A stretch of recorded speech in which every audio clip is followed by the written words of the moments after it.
అన్నా ఇప్పుడే చూసి వస్తున్నా హరిహర వీరమల్లు. అందరు ఆంधी आ गया, बाहर बारिश भी आ गया.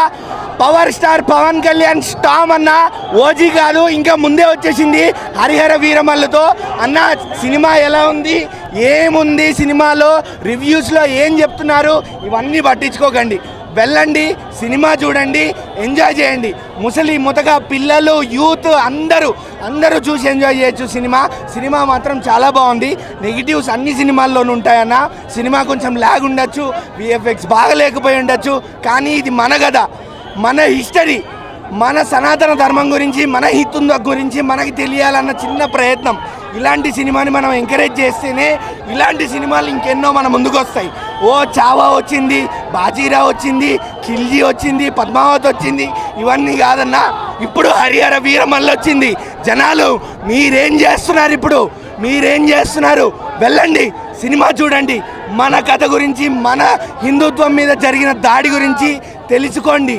దాని గురించి ఎవరు ఎంతలా పోరాటం చేశారో సినిమా చూసి తెలుసుకోండి. అన్న సినిమాలో విఎఫ్ఎక్స్ బాగాలేదు, ఉన్న మాట ఒప్పుకుంటాం.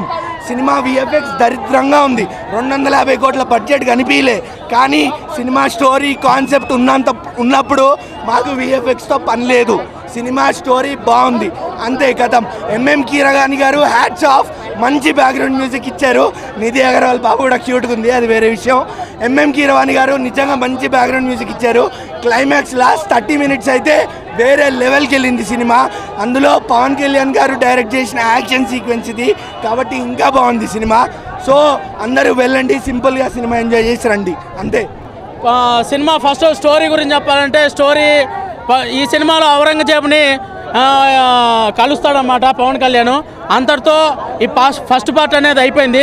సెకండ్ పార్ట్లో మొత్తము యుద్ధభూమి ఎంజాయ్ చేసి సెకండ్ పార్ట్ వస్తుంది.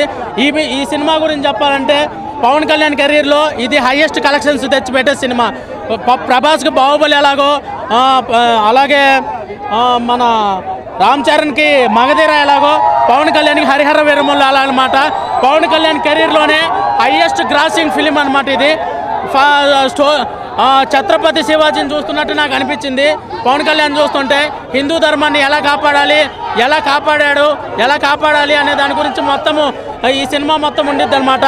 అసలు హరిహర వీరమల్లు చరిత్ర లైఫ్ స్టోరీతో స్టార్ట్ అయ్యి చివరికి ఔరంగజేబుని కలవడంతో సినిమా ఎండ్ అయిపోయిందనమాట. ఎంఎం కీరవాణి గారి గురించి మాట్లాడాలి. కీరవాణి నాకు ఇష్టమైన మ్యూజిక్ డైరెక్టర్ అనమాట. ఆయన బ్యాక్గ్రౌండ్ మ్యూజిక్ అవ్వచ్చు, పాటలు అవ్వచ్చు, అసలు బాహుబలికి ఎలాగైతే ఇచ్చారో హరిహర వీరమల్లికి కూడా అంతే రేంజ్లో మ్యూజిక్ అందించాడు, అలాగే బ్యాక్గ్రౌండ్ మ్యూజిక్ అందించాడు. విజువల్ ఎఫెక్ట్స్ అనేది కొంచెము లాగింగ్ లాగా అనిపించింది. విజువల్ ఎఫెక్ట్స్ అనేది సరిగా కుదరలేదు. ఈ ఒక్క చిన్న మిస్టేక్ తప్పితే సినిమా మాత్రం అయితే కేక పుట్టించాడు పవన్ కళ్యాణ్ అనేది.